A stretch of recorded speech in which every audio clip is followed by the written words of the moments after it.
Gene Simmers also wanted to speak on this 164, so I'm going to give him a few moments of my time, and then we'll open up the whole floor for questions and discussion. Gene?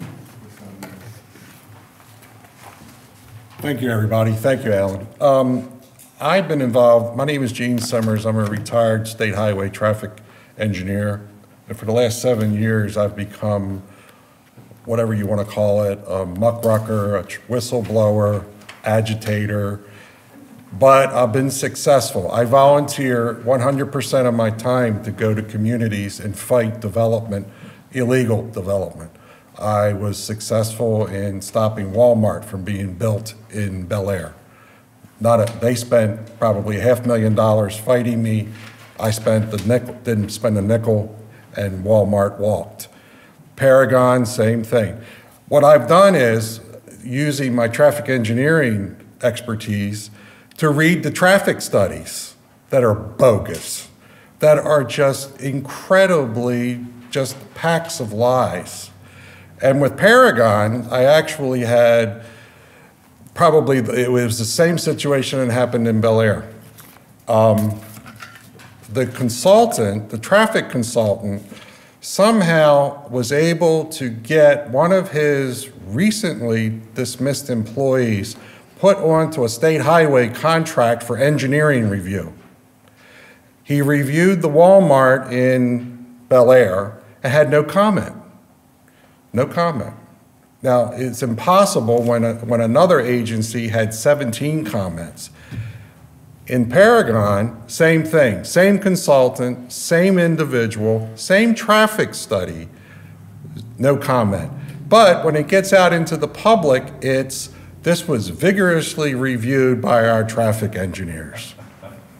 In other words, he was paid to be no comment.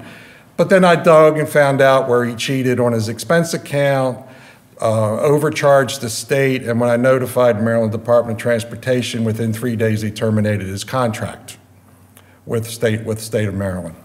And from that, I've volunteered with Towson, and I've been involved in a roundabout way with Senator Broshin for some time. This is just the tip of the iceberg, this bill.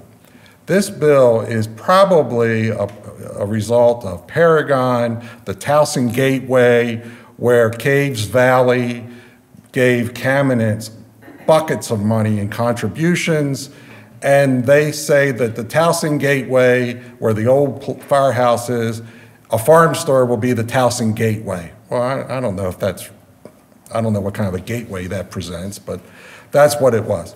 So what happened is with this, Senator Broshin and Senator Saling, what they've done is they've really got to the heart of the matter.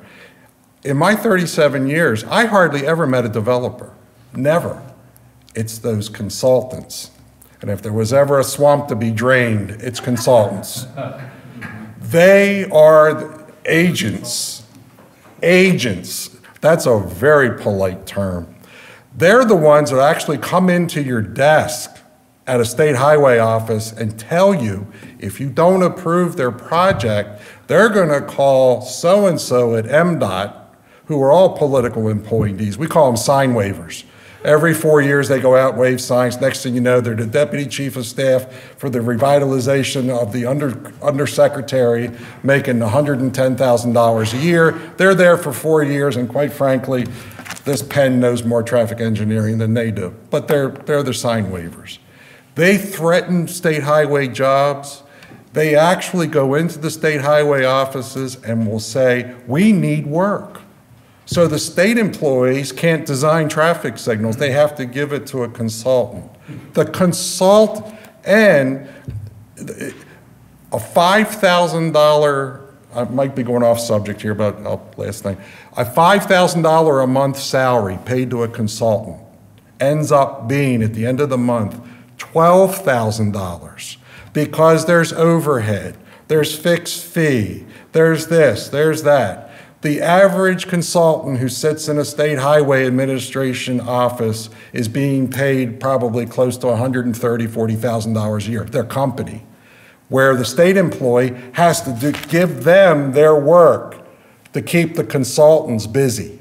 And that's exactly how it is. Consultants, they're there all the time.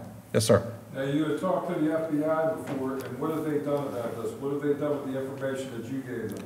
I have, first of all, I have the record. I'm proud of this. I have submitted more public information requests, and I want to talk to the doctor about this. I can get you MPIAs for almost no cost. That $34,000.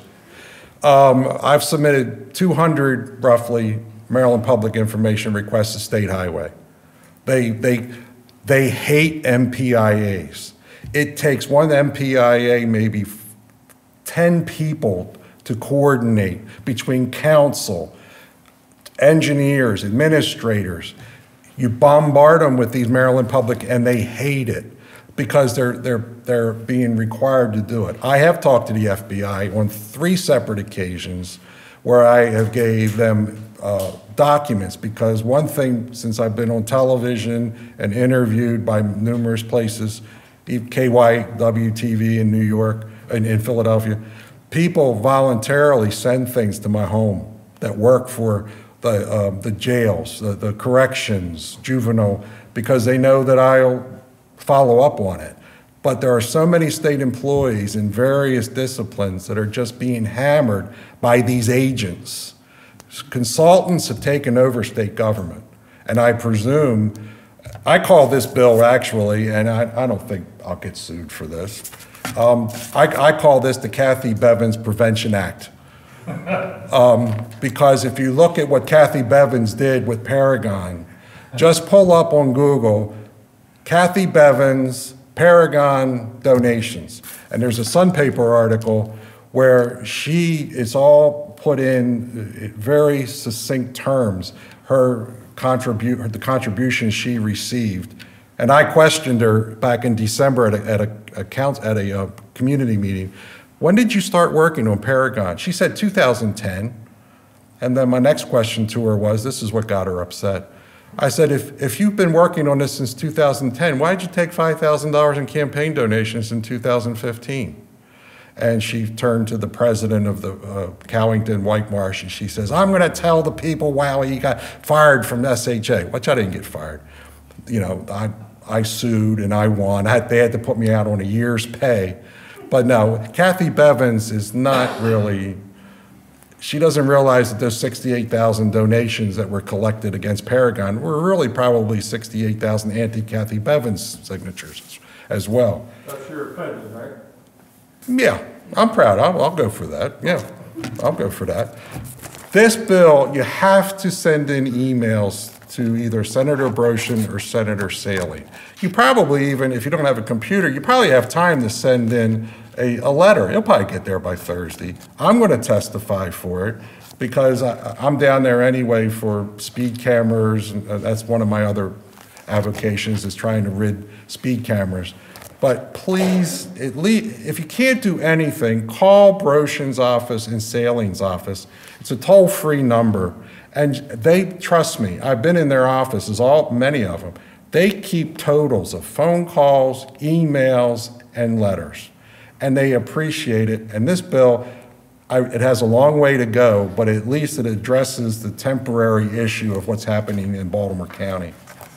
And can I add one thing? Okay. To the doctor?